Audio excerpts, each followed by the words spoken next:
સુરત સહિત દેશભરમાં થઈ રહેલ વરસાદને લઈ પાકને નુકસાન થતાં શાકભાજીના ભાવ બમણા થઈ ગયા છે, જે અંગે એપીએમસીના ડિરેક્ટરે વધુ માહિતી આપી હતી. સુરત શહેરમાં શાકભાજીના ભાવ બમણા થઈ ગયા છે. એક મહિના પહેલા શહેરના બજારોમાં મરચાંનો ભાવ કિલો દીઠ 50 થી 70 રૂપિયા હતા. હાલમાં 110 થી 120 રૂપિયા. ફ્લાવરના ભાવ 20 થી 30 રૂપિયા હતા. હાલમાં 50 થી 60 રૂપિયા. ટામેટાના ભાવ 30 થી 40 રૂપિયા હતા, જે વધી 40 થી 50 રૂપિયા થઈ ગયા છે. ગુજરાત અને મહારાષ્ટ્રમાં ભારે વરસાદ થયો, જેના કારણે શાકભાજીની ખેતીના પાકને નુકસાન થયું હોવાથી સુરત એપીએમસીમાં શાકભાજીની આવકમાં ઘટાડો થયો છે. એપીએમસીના ડિરેક્ટર બાબુ શેખે કહ્યું હતું, છેલ્લા એક મહિનાથી અવિરત વરસાદના કારણે વિવિધ શાકભાજીના પાકોને ભારે નુકસાન થયું છે, જેના કારણે શાકભાજીની આવક નોંધપાત્ર રૂપે ઘટી ગઈ છે. સુરત એપીએમસીમાં સમગ્ર ગુજરાત મહારાષ્ટ્રમાંથી શાકભાજી આવે છે, પરંતુ વરસાદના કારણે શાકભાજીના પાકને નુકસાન થયું હોવાથી શાકભાજીની આવકમાં ઘટાડો થયો છે. ભાવમાં વધારો નોંધાઈ રહ્યો છે. બાબુ શેખ, શાકભાજીના જથ્થાબંધ વેપારી, સરદાર માર્કેટ, સુરત. જે છેલ્લા એક મહિનાથી અવિરત વરસાદ વરસી રહ્યો છે, એના કારણથી શાકભાજીના પાકોમાં મોટા પાયે નુકસાન થયું છે.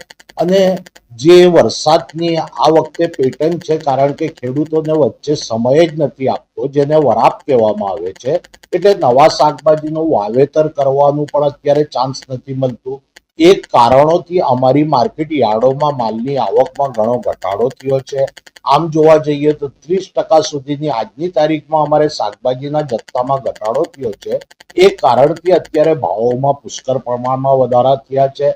અને ખાસ કરીને એવી શાકભાજી કે જે પાણીમાં ટકતી જ નથી, એવી શાકભાજીઓમાં મોટા પાયે ભાવ વધારો થયો છે. અને જે મહારાષ્ટ્ર અને ગુજરાત, સૌરાષ્ટ્ર હોય કે દક્ષિણ ગુજરાત હોય કે મહારાષ્ટ્ર હોય, આ જે શાકભાજી પકવતા વિસ્તારોમાં ભારે વરસાદ થઈ રહ્યો છે, એ કારણથી પણ શાકભાજીના ભાવોમાં વધારો થયો છે.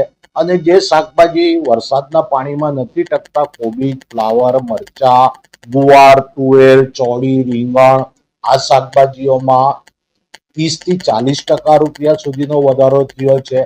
હજુ વરસાદ જો પોરો ખાશે અને નવા શાકભાજીનું વાવેતર ખેડૂતોને સમય મળશે અને શાકભાજીનું વાવેતર કરશે, નવી શાકભાજી બજારોમાં ઠલવાશે, ત્યારે બજારો અંકુશમાં આવશે. આમ જોવા જઈએ તો શાકભાજીમાં 30% સુધીનો આજની તારીખમાં ઘટાડો છે.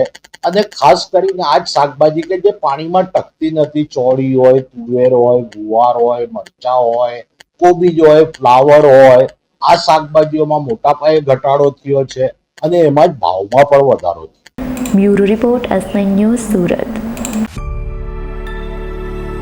અમારી તમામ માહિતીથી અપડેટ રહેવા માટે જોડાયેલા રહો S9 ન્યૂઝ સાથે.